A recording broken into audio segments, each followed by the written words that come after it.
Hello, everybody. Welcome back. Yesterday, I want to remind everybody we went over chapter one of the freedom of self forgetfulness. We kind of went over it, broke it down, answered some questions. So today, we're going to recap chapter one with a few discussion questions we missed from yesterday, and then we're going to incorporate some more questions along with a script in the book we're going to go over before we get started. Okay. Yeah, I want to go over something that was said yesterday. And as I was addressing the issue, my mic went off. So I was only talking to myself. So I'm going to go over that just for a couple minutes. And the topic was, in traditional society, people had inflated egos. And what they're finding in the current society is most of the stuff's going on. People have lower or deflated egos. And so there was a question that this author wanted clarification on. So he went to this noted psychologist. Her name is Lauren Slater. And she wrote a paper on self esteem. And I just want to go through that because it was kind of interesting. It says Lauren Slater called Trouble with Self Esteem. It wasn't a groundbreaking article or a bolt out of the blue. She was simply beginning to report what experts have known for years. And that is a significant thing, she says, is that there's no evidence that low self esteem is a big problem in society. She quotes 3 current studies on the subject of self-esteem, all of which reached the same conclusion. She states that people with high self-esteem pose a greater threat to those around them than people with low self-esteem, and feeling bad about yourself is not the source of our country's biggest and most expensive social problem. The point she's making is there's this perception that most people, whether it's criminals or people with mental health problems, come from the lower spectrum of the population, which in most cases would be the lower esteem. And she said that's really false. They're finding that actually it's the people with highest self-esteem that are contributing probably as much or more to societal problems. So I just wanted to repeat that today since my mic was now working, and I'll turn it back over to Alexis. Okay, awesome. So I'm just going to go over some discussion questions under the 4 terms that Timothy discussed with us. The first term that we went over was empty, and then it goes to painful, and then it goes to busy, and then it goes to fragile. So when we get to fragile, how do people typically react when their ego is threatened? And the best word I can come up with is defensive. Because to put it in perspective, if you hold or you have that acknowledgement or people in the room acknowledge that you have pride and that your ego is high, your self-perception of is high, you have quote unquote more to lose almost. And so you become defensive. And why I put more to lose in quotation marks is because ego, you're not really losing or actually gaining anything. It's a feeling. Because now you are basing your self-identity or your self-perception with your ego, which is something that we're trying to discuss a little bit further into. And the next question is... Well, before we go, I want to add something to this question. And that is, I don't think we can discount personality types, because people that are type A personality are very prone to react to criticism much more differently than a person in a type B personality. Because a type A personality is someone that normally is so self-assured of themselves that it's very difficult for them to back down when there's a criticism towards them. So some of it is, it's part of our fallen nature, but also there are some personality traits that come into play also. Yes. Go ahead. And then to kind of follow up with that, I kind of answered already, is what does defensiveness reveal about the fragility of the ego? And the only thing I can come up with is that you have quote unquote something to lose. You have that. So he explained ego as a balloon. You fill up the balloon and it's really distended and it's really full, but it's empty in the middle. It has nothingness in the middle because it's just a balloon. And why it's fragile is because it can be popped easily. You have all that big ego and it can be easily deflated. And that's it. Just what I mean by that is just you have something to lose. You have that air to lose. But in all honesty, it's nothingness when you shift your perception on it or your perspective on it. In addition to that, I'll just share that I don't take criticism well at all. In fact, I get very defensive. My wife was here. She could attest to that. I think what defensiveness does, it humbles you. Mm-hmm. Because generally speaking, when someone you respect is criticizing you, I find that in about 99% of the time, they actually are correct. And you're just trying to rationalize your behavior. Yes. And at the end, you find yourself pretty humiliated. Yes. We have a few questions to go over that we added, and then we should be good. But I want to start with, how does our ego line up with God's will? And I have a little bit more to go into this with this one. But basically, God's will is the direction, the purpose, or moral path God desires for people in the world, right? So that's loving others, acting with integrity, having honesty, seeking wisdom, using you instead of I, shifting that perception. And then the natural human ego is where we create a self-perception. And that leads into the desire for more achievement, almost kind of like that greed. That's our natural human ego. That's what Timothy Keller was explaining. It creates that desire for validation to fit that positive self-perception you've created for yourself. And they both have a self-identity. That's what I can see they have in common, is they both align with the purpose of finding self-identity. But the thing is ego is that constant, almost competition, versus God's will. It doesn't need validation for it to be true because it's already there. And that's where I see that they can be different, or they can be similar there, but it's in a different perspective that we're looking at it to be true, if that makes sense. Yeah, I think when we talked about this last evening, that our will equals pride equals rebellion. And rebellion is basically, we think we know better for ourselves than God who created us. Mm-hmm. It's why Lucifer was kicked out of heaven, was because of his rebellion and pride. I think the question of how does our ego line up with God's will, my perspective on it is that our ego is really just an object. It's just something. It's not good. It's not evil. It's just what we're born with. Everybody is born with an ego. It's how you respond to that ego that will determine whether or not it's going to align with God's will.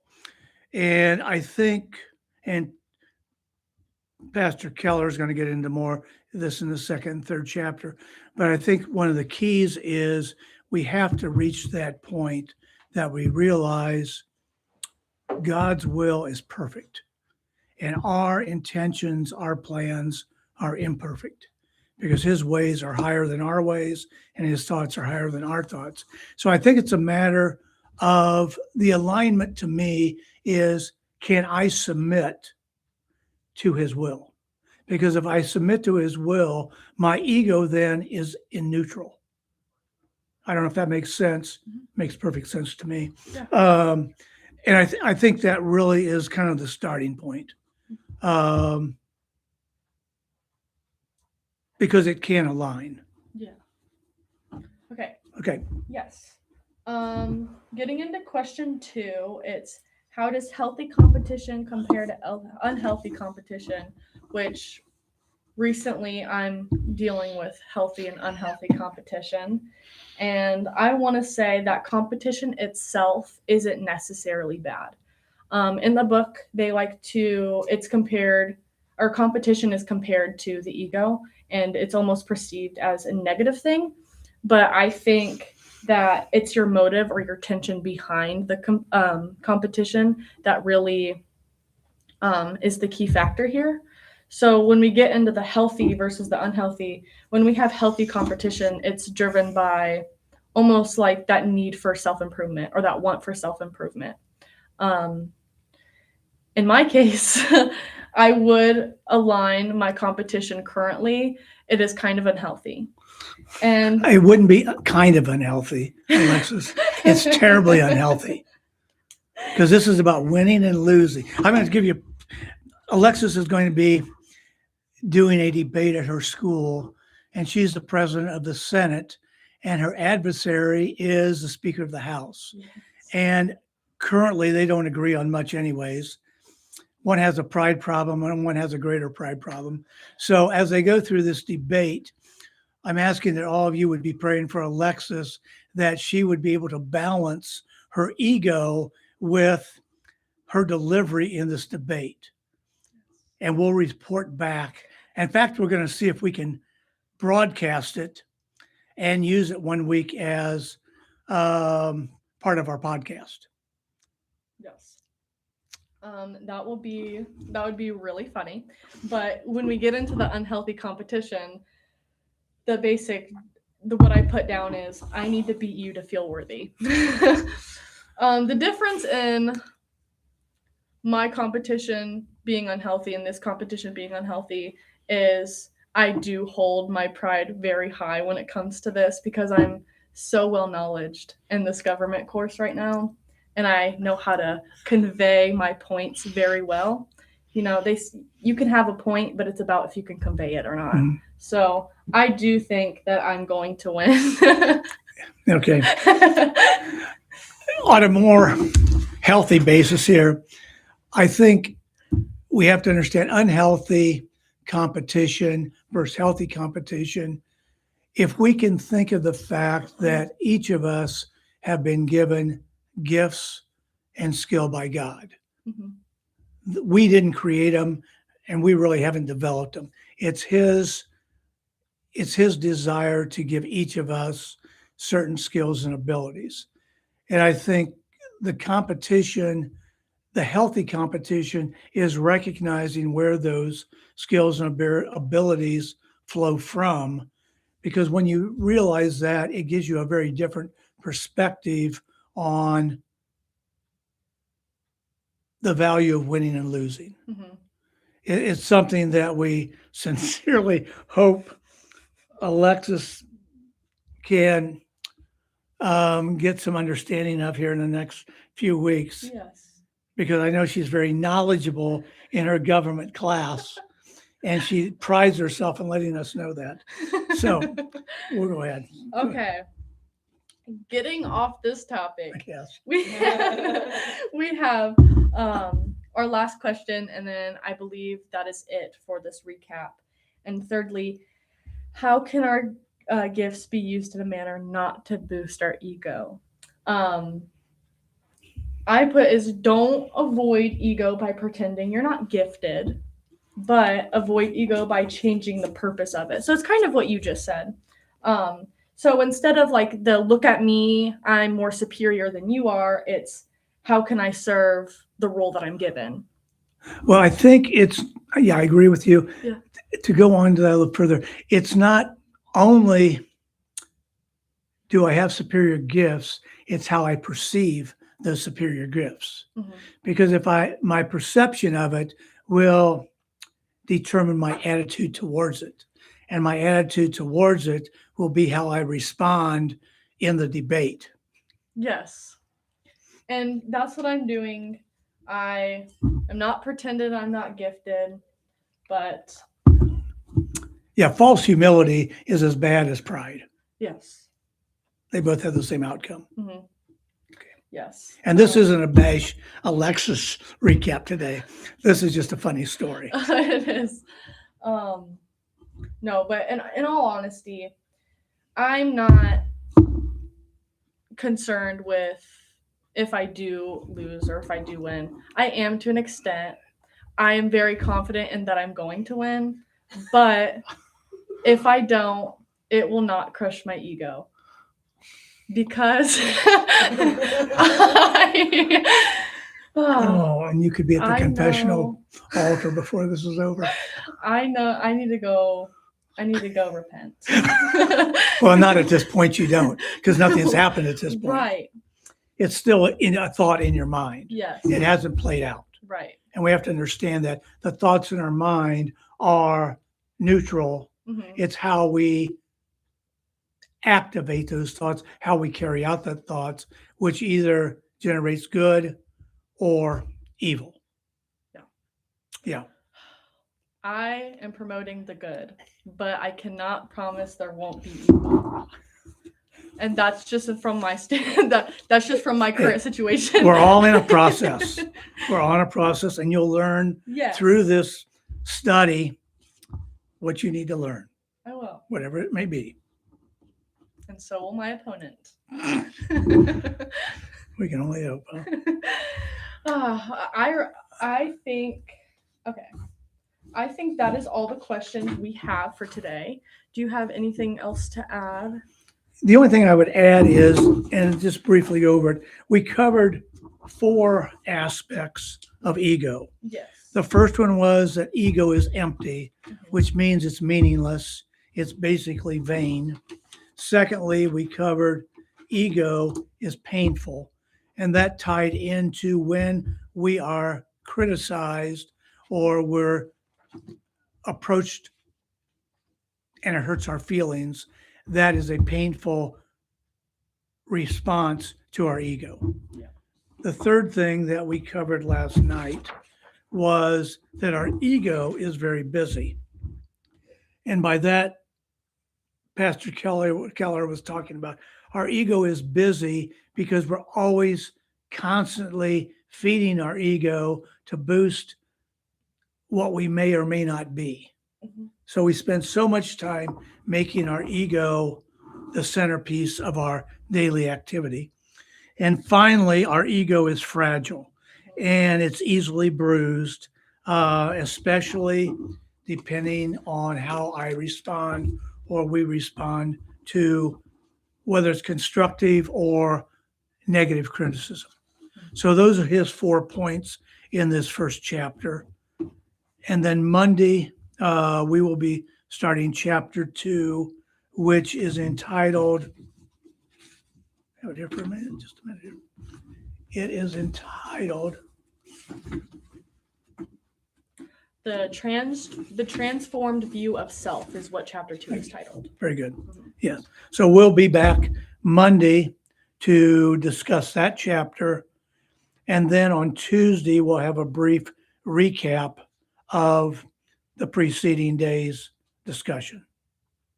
Yes. Okay. Thank you for listening. I hope you can learn some healthy competition habits. Don't listen to my unhealthy competition habits. I'm trying to encourage the opposite, and I hope you can take something away from this today. Like I said, we're going to go over chapter 2, and then on Tuesday, we're going to do a recap, and that will be on Monday and Tuesday from 4 to 5. Thank you for listening. Go team!